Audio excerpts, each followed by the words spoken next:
കുറച്ച് ദിവസത്തേക്ക് അനിയും നന്ദു വീട്ടിൽ നിന്ന് മാറി നിൽക്കാനായിട്ട് തീരുമാനിക്കാൻ കേട്ടോ. അവർ രണ്ടുപേരും കൂടി ഒരു റിസോർട്ടിൽ വീടെടുത്ത് താമസിക്കുകയാണ്. കനകയോടും ഗോവിന്ദനോടും നന്ദു പറഞ്ഞിരിക്കുന്നത് ഒരു കൂട്ടുകാരുടെ വീട്ടിലേക്ക് പോവാണെന്നാണ് കേട്ടോ. ഗോവിന്ദൻ കനകയോട് പറഞ്ഞായിരുന്നു, നവീൻ മോൻ്റെ ആലോചന വന്നതിൽ പിന്നാണ് നമ്മളോടൊക്കെ കുറച്ച് അകലമൊക്കെ നന്ദുമോൾ പാലിക്കുന്നത്. അതുകൊണ്ടായിരിക്കാം കൂട്ടുകാരുടെ വീട്ടിൽ പോയി കുറച്ച് ദിവസം നിന്നിട്ട് വരാമെന്നൊക്കെ നന്ദുമോൾ പറഞ്ഞത്. എന്നാലും കനകയ്ക്ക് എന്തോ ഒരു സംശയമുണ്ട് കേട്ടോ. ഇതേ സംശയം തന്നെ നമ്മുടെ ആദർശിൻ്റെ നയനക്കുണ്ട്. കാരണം അനിയും വീട്ടിൽ നിന്ന് കാണുന്നില്ല. അപ്പോൾ വീട്ടിൽ വിളിച്ചപ്പോഴത്തേക്കും നന്ദു കൂട്ടുകാരുടെ വീട്ടിലോട്ട് പോയെന്നും പറഞ്ഞു. അപ്പോൾ ഇവർ രണ്ടുപേരും കൂടെ തനിച്ച് എവിടേക്കെങ്കിലും മാറി നിൽക്കാനായിട്ട് പോയതാണോ എന്നൊക്കെ അവർക്ക് നല്ല ഡൗട്ടുണ്ടായിരുന്നു കേട്ടോ. കനക രാത്രിയിൽ വിളിച്ച് നയനോട് ചോദിക്കുന്നുമുണ്ട്, നന്ദു ഇവിടുന്ന് കൂട്ടുകാരുടെ വീട്ടിലേക്കെന്ന് പറഞ്ഞ് പോയത് ഞാൻ നയനമോളോട് പറഞ്ഞായിരുന്നല്ലോ. മോളെ എനിക്ക് ഉറങ്ങാനായിട്ട് പറ്റുന്നില്ല, ആ അനി അവിടെ ഉണ്ടോ എന്ന് വിളിച്ച് ചോദിക്കുകയാണേ. പക്ഷേ നയനയാണെങ്കിൽ അവിടെ ഉണ്ടെന്നാണ് പറയുന്നത്. അങ്ങനെ ആദർശിനോട് നയന പറയുന്നുണ്ട്, ഇവർ രണ്ടുപേരും കൂടി എവിടെയോ പോയിട്ടുള്ളതാ, അതിൽ തർക്കമൊന്നും വേണ്ട. എന്തായാലും അനിയെ ഒന്ന് വിളിക്കാനായിട്ട് പറയുകയാണേ. ആദർശ് അനിയെ വിളിക്കുമ്പോഴത്തേക്ക് ഔട്ട് ഓഫ് റേഞ്ചാണ് കാണിക്കുന്നത്. പിന്നീട് കാണിക്കുന്നത് നമ്മുടെ അനിയ നന്ദുവിനെയാണ്. സത്യം പറഞ്ഞാൽ എല്ലാത്തിൽ നിന്നും ഒരു റിലീഫ് കിട്ടാൻ വേണ്ടിയിട്ടാണ് കേട്ടോ രണ്ടുപേരും ആ റിസോർട്ടിലേക്ക് സത്യം പറഞ്ഞാൽ പോയത്. അങ്ങനെ ആ ഒരു തണുത്ത ഒരു അന്തരീക്ഷമാണ് കേട്ടോ അവിടെ. അങ്ങനെ രണ്ടുപേരും 1 മണി 2 മണി സമയത്തൊക്കെ വിറകിൻ്റെ ചൂടും പറ്റി അങ്ങനെ രണ്ടുപേരും പരസ്പരം അങ്ങോട്ടും ഇങ്ങോട്ടും നോക്കിയിരിക്കാൻ കേട്ടോ. നന്ദു പലതവണ പറയുന്നുണ്ട്, മതി അനി നമുക്കിനി പോയി കിടക്കാമെന്നൊക്കെ ഇങ്ങനെ പറയുന്നുണ്ടെങ്കിലും അനിയാണെങ്കിൽ കുറച്ച് നേരം കൂടി എനിക്ക് നിന്നെ ഇങ്ങനെ കണ്ടുകൊണ്ടിരിക്കണം, ഇപ്പം നിനക്കാണാൻ നല്ല ഭംഗിയുണ്ടെന്നൊക്കെ അനി ഇങ്ങനെ പറയാൻ കേട്ടോ. നന്ദു പറയുന്നുണ്ട്, എന്തായാലും എനിക്ക് നാളെ 6 മണിക്ക് എന്തായാലും ഇവിടുന്ന് പോകണമെന്നൊക്കെ പറയാൻ കേട്ടോ. അനിയാണെങ്കിൽ അത് അങ്ങനെ സമ്മതിച്ച് കൊടുക്കുന്നൊന്നുമില്ല. നീ എന്തായാലും ഇവിടെ ഇരിക്കും കുറച്ച് നേരം കൂടി എന്ന് പറയുകയാണേ. അങ്ങനെ അവർ മുറിയിലേക്ക് പോകുന്നുണ്ട്. അനി 2 മുറി എടുത്തെങ്കിലും അനി അനിയുടെ മുറിയിലും നന്ദുവിൻ്റെ മുറിയിലാണ് കിടക്കുന്നത്.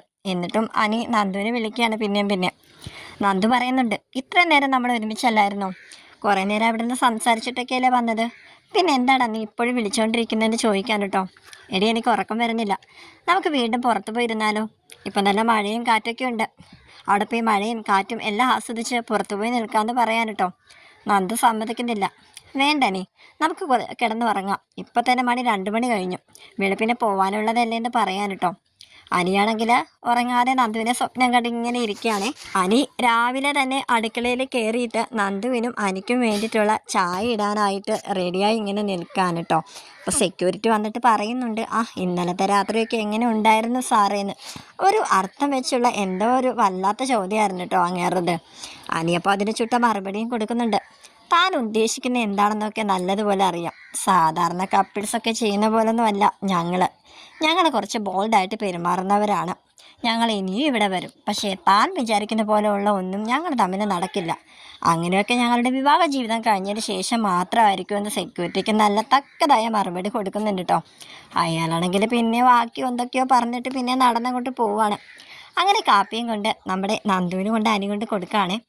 അപ്പോൾ നന്ദു ചോദിക്കുന്നുണ്ട്, അനി നീ രാവിലെ തന്നെ എണീറ്റോ എന്ന് ചോദിക്കുമ്പോഴത്തേക്കും അനിയാണെങ്കിൽ അതിന് ഉറങ്ങിയിട്ട് വേണ്ടേന്ന് ഇങ്ങനെ പറയുകയാണേ. ഞാനിടയ്ക്ക് നിൻ്റെ മുറിയുടെ വാതിക്ക് വന്ന് നിന്നായിരുന്നു, പിന്നെ ഞാൻ ഓർത്തു വേണ്ട ഉറങ്ങട്ടെ ശല്യപ്പെടുത്തണ്ടെന്ന്. ഞാൻ പിന്നെ രാവിലെ കയറി നിനക്കും എനിക്കുള്ള ചായയൊക്കെ ഇട്ടു, അതാണ് ഞാനിപ്പോൾ കൊണ്ട് തന്നത്, നീ കുടിക്കെന്ന് പറയാൻ കേട്ടോ.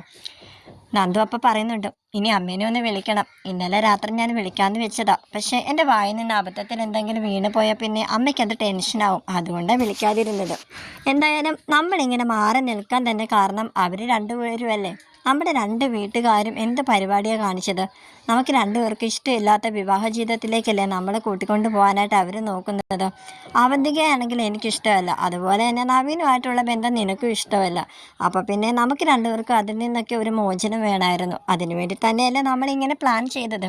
എന്തായാലും കുറച്ച് സമയമെങ്കിലും നമ്മൾ മനസ്സറിഞ്ഞൊന്ന് സന്തോഷിച്ചല്ലോ. സത്യം പറഞ്ഞാൽ ഞാനിങ്ങനെ ഒരു പ്ലാനിങ് നടത്തിയപ്പോൾ നീ എനിക്കൊപ്പം വരുമെന്ന് ഞാൻ ഒട്ടും തന്നെ വിചാരിച്ചതല്ലെന്ന് നന്ദുവിനോട് പറയുകയാണേ. നന്ദു അപ്പം പറയുന്നുണ്ട്, നിനക്കറിയില്ല നിൻ്റെയും അവന്തികയുടെയും കല്യാണ നിശ്ചയത്തിൻ്റെ അന്ന് ഞാൻ എന്തുമാത്രം ടെൻഷൻ അടിച്ചിരുന്നുവെന്ന്. അന്ന് ഓഫീസിലേക്ക് മനസ്സില്ലാ മനസ്സോടെയാണ് ഞാൻ പോയത്. അന്ന് അനാമികയും അവളുടെ അച്ഛനും കൊണ്ട് തന്ന പരാതി കേട്ടിട്ട് അപ്പം തന്നെ ഞാൻ വീട്ടിലേക്ക് വന്നത് ആ ഒരു നിശ്ചയം മുടങ്ങട്ടെ എന്ന് കരുതി തന്നെയാണ്. അതേടാ, നിൻ്റെ അമ്മ പറഞ്ഞത് സത്യം പറഞ്ഞാൽ ശരിയാ. എനിക്ക് കുറച്ചും കൂടി ലേറ്റായിട്ട് അവിടെ വരായിരുന്നു. പക്ഷേ എനിക്കങ്ങനെ നിന്നെ അവൻ്റെക്ക് വിട്ടുകൊടുക്കാനായിട്ട് എൻ്റെ മനസ്സ് അനുവദിച്ചില്ലടാ. അതെനിക്കറിയാം നന്ദു. അന്ന് ഞാൻ നിന്നെ വിളിച്ചപ്പോഴത്തേക്കും നീ പറയുന്നതൊക്കെ കള്ളമാണെന്ന് എനിക്ക് മനസ്സിലായി. ഞാൻ നിന്നെ ചിന്തിച്ചിരിക്കുന്നത് പോലെ തന്നെ നീ എന്നെക്കുറിച്ച് എന്നെ അന്നത്തെ ദിവസം മുഴുവനും ചിന്തിച്ചിരിക്കുമായിരുന്നു ഒക്കെ എനിക്കറിയാം. പക്ഷേ ഞാൻ വിളിച്ചപ്പോൾ നീ എന്താ പറഞ്ഞത്? ഇനിയിപ്പോൾ അങ്ങനെയൊക്കെ തന്നെ നടക്കട്ടെ, എല്ലാവരും ഇഷ്ടമല്ലേ വലുത് എന്നൊക്കെയല്ലേ. അപ്പോഴും എനിക്കറിയാമായിരുന്നു നന്ദു നിൻ്റെ ഉള്ളിൽ എന്തോരം പിടഞ്ഞു കാണുമെന്ന്. ഇപ്പം എന്തായാലും നമ്മൾ രണ്ടുപേരും കുറേ അധികം സന്തോഷിച്ചില്ലേ. എനിക്കത് മതി. സമയമായി, നമുക്ക് എന്തായാലും പോവാനായിട്ട് റെഡിയാവാമെന്ന് പറഞ്ഞ് രണ്ടുപേരും പോവാനായിട്ടുള്ള തയ്യാറെടുപ്പുകൾ എടുക്കുകയാണ് കേട്ടോ. രാവിലെ ആയപ്പോഴത്തേക്കും കനക ഗോവിന്ദനോട് പറയുന്നുണ്ട്, എന്നാലും നന്ദുമോളെ ഇവിടെ നിന്ന് മാറി നിന്നതൊക്കെ ശരി, പക്ഷേ അവളൊന്ന് വിളിക്കേണ്ടതല്ലായിരുന്നോ? ഗോവിന്ദേട്ടൻ്റെ വയ്യാതിരിക്കുന്ന കാര്യമൊക്കെ നന്ദുമോൾക്കറിയാം. ഇതിനു മുന്നും പലതവണ അവിടെ കൂട്ടുകാരുടെ വീട്ടിലൊക്കെ പോയി നിന്നിട്ടുള്ളതാ. അപ്പോഴൊക്കെ നമ്മളെ വിളിക്കാതെ അവൾ ഒരിക്കൽ പോലും ഇരുന്നിട്ടില്ല. പക്ഷേ അവളിപ്പോൾ ചെയ്തത് എനിക്ക് എന്തോ അത്ര ഇഷ്ടപ്പെട്ടിട്ടില്ല. എന്നാലും എന്നെ വിളിച്ചില്ലെങ്കിലും ഗോവിന്ദേട്ടനെ അവൾക്കൊന്ന് വിളിക്കായിരുന്നില്ല എന്ന് പറയാൻ കേട്ടോ. ഗോവിന്ദനപ്പോൾ പറയുന്നുണ്ട്, നവീൻ മോനുമായിട്ടുള്ള കല്യാണം ഉറപ്പിച്ചത് നന്ദുമോൾക്ക് അത്ര ഇഷ്ടപ്പെട്ടിട്ടില്ല. അതെനിക്കും തോന്നിയെന്ന് കനക പറയാൻ കേട്ടോ. അങ്ങനെ നവീൻ മോനോട് നമുക്കിതിനെപ്പറ്റി ഒന്ന് സംസാരിച്ചാലോ? നന്ദുമോൾക്ക് ഇതിനെക്കുറിച്ച് അത്ര താല്പര്യം കുറവാണെന്ന്. അപ്പോഴും കനക അങ്ങനെ പറയുന്നില്ല കേട്ടോ. വേണ്ട, നവീൻ മോനോട് ഇതിനെപ്പറ്റി ഒന്നും പറയണ്ട. ഇനി ചിലപ്പോൾ നവീൻ മോൻ അത് വിഷമമായാലോ. കുറച്ച് ദിവസം കൂടി നമുക്ക് നീട്ടിവെക്കാം. അവർ പിന്നെ ഇങ്ങോട്ടേക്ക് വന്നാൽ മതി എന്ന് പറയാം. എന്തായാലും അമ്മയായിട്ടൊക്കെ ഇങ്ങോട്ട് വരാമെന്നല്ലേ നവീൻ മോൻ പറഞ്ഞിരിക്കുന്നത്. എനിക്ക് തോന്നുന്നത് അനിമോനും നന്ദുവിനും അവർ പരസ്പരം അങ്ങോട്ടും ഇങ്ങോട്ടും മറക്കാൻ പറ്റാത്തത്രയും സ്നേഹം ഉണ്ടെന്ന് തന്നെയാണ്. അതുമല്ല, ഇന്നലെ നന്ദുമോള് കൂട്ടുകാരുടെ വീട്ടിലാണെന്ന് പറഞ്ഞിട്ടുള്ള കാര്യം എനിക്ക് കള്ളത്തരമാണെന്ന് തോന്നുന്നുണ്ട്. അനിമോന് വീട്ടിലുണ്ടോയെന്ന് നയനമോളോട് വിളിച്ചു ചോദിച്ചപ്പോൾ നയനമോട് അവിടെ ഇല്ലയെന്നല്ലേ പറഞ്ഞത്.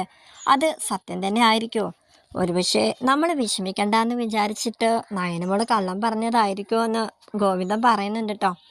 കനക പറയുന്നുണ്ടപ്പോൾ ഇല്ലില്ല, നയനമോൾ എന്തായാലും അങ്ങനെ പറയില്ല എന്ന്. അവിടെയാണെങ്കിൽ ആദർശം നയനയും പിന്നെയും നമ്മുടെ അനിയൻ നന്ദുവിനെ മാറി മാറി വിളിക്കുന്നുണ്ട് കേട്ടോ. അവർക്കാണെങ്കിൽ ഫോണിൽ വിളിച്ചിട്ട് കിട്ടുമൊന്നുമില്ല. എൻഗേജ്ഡ് തന്നെയാണ് പറയുന്നത്. ആദർശനാണെങ്കിൽ നല്ല ഡൗട്ടുണ്ട്, ഇനി അവരെങ്ങാനും രജിസ്റ്റർ മാരേജ് ചെയ്യാനായിട്ടാണോ പോയിട്ടുണ്ടാവുക എന്നത്. നയനപ്പോൾ പറയുന്നുണ്ട് അതിനുള്ള ധൈര്യമൊന്നും അവർക്ക് രണ്ടുപേർക്കും ഇല്ല. ഇനി അങ്ങനെ ഒരു തീരുമാനം എടുത്താൽ കൂടി തന്നെ നന്ദു അതിൽ നിന്ന് പിന്തിരിപ്പിക്കാനേ നോക്കത്തുള്ളൂ. അറിയാലോ, നന്ദുവിന് മുമ്പും ഈ പ്രേമത്തിനോടൊന്നും അത്ര വലിയ താല്പര്യമൊന്നും ഇല്ലായിരുന്നു. പിന്നെ എപ്പോഴോ അവളുടെ മനസ്സിൽ കടന്നുകൂടി. പിന്നെ അവൾക്ക് മറക്കാൻ പറ്റാത്തത്ര ഇഷ്ടം അനിയോടുണ്ടായി. എന്തായാലും അമ്മ ഇങ്ങോട്ട് വിളിക്കുന്നതിനെക്കാട്ടി മുന്നേ ഞാൻ അമ്മയെ അങ്ങോട്ടൊന്ന് വിളിക്കട്ടെ. നന്ദുവിന് വീട്ടിൽ ചെന്നില്ലെന്നൊന്നും അറിയില്ലല്ലോ. എന്തായാലും ഇത്രയും നേരമായിട്ട് ഇവിടെ എത്താത്ത സ്ഥിതിക്ക് ചിലപ്പോൾ നന്ദു അവിടെ എത്തി കാണത്തില്ലായിരിക്കും. രണ്ടുപേരെയും വിളിച്ചിട്ട് കിട്ടുന്നുമില്ലല്ലോ.